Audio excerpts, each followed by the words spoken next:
اللہ کے نام کے ساتھ شروع جو بڑا مہربان اور نہایت رحم فرمانے والا ہے۔ حضرت سیدنا مولا علی کرم اللہ وجہہ الکریم سے روایت ہے، آپ فرماتے ہیں کہ حضور نبی اکرم صلی اللہ علیہ وسلم نے ارشاد فرمایا، آپ فرماتے ہیں کہ جب شعبان کی 15ویں رات ہو تو اس رات کو قیام کرو اور دن کو روزہ رکھو، کیونکہ اس رات میں اللہ تعالیٰ کی تجلی آفتاب کے غروب ہونے کے وقت سے ہی آسمان دنیا پر ظاہر ہوتی ہے،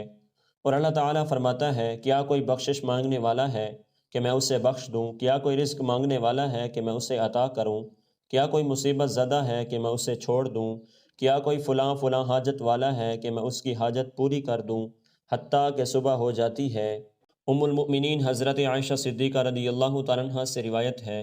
آپ فرماتی ہیں کہ حضور نبی اکرم صلی اللہ علیہ وسلم نے ارشاد فرمایا، میرے پاس جبرائیل امین آئے اور کہا کہ یہ شعبان کی 15ویں رات ہے، اس میں اللہ تعالیٰ جہنم سے اتنوں کو آزاد فرماتا ہے جتنے بنی کلب کی بکریوں کے بال ہیں، مگر کافر اور عداوت والے اور رشتہ کاٹنے والے اور کپڑا لٹکانے والے اور والدین کی نافرمانی کرنے والے اور شراب پینے والے کی طرف اللہ تعالیٰ نظر رحمت نہیں فرماتا۔ حضرت عائشہ صدیقہ رضی اللہ تعالیٰ عنہا سے مروی ہے،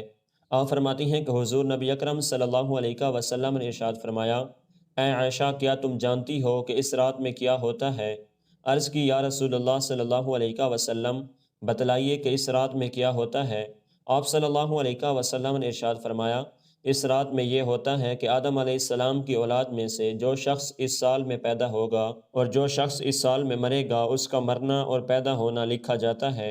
اور جو فرشتے ان کاموں پر مقرر ہیں ان کو اطلاع دی جاتی ہے، اور جتنا رزق مخلوق کو اس برس میں ملے گا سب لکھا جاتا ہے، اور اس 15ویں رات اللہ تعالیٰ سورج ڈوبتے ہی اس دنیا کے آسمان پر تشریف لاتے ہیں اور ارشاد فرماتے ہیں، کیا کوئی نیک بندہ ایسا ہے جو ہم سے بخشش مانگے تو ہم اس کو بخش دیں، کوئی رزق مانگے تو ہم اس کو رزق دیں، کوئی مصیبت کا مارا ہوا دعا کرے تو اس کی مصیبت دور کریں۔ اسی طرح صبح ہونے تک ارشاد فرماتا رہتا ہے، بس بندوں کو چاہیے کہ اس رات میں خوب عبادت کریں اور اپنے گناہوں کی معافی مانگیں اور 15ویں تاریخ کو روزہ رکھیں۔ اللہ تعالیٰ اس رات میں اپنی مہربانی سے بے شمار بندوں کو بخشتا ہے، مگر کافر، مشرک، کینہ رکھنے والے اور قاتل کو نہیں بخشتا۔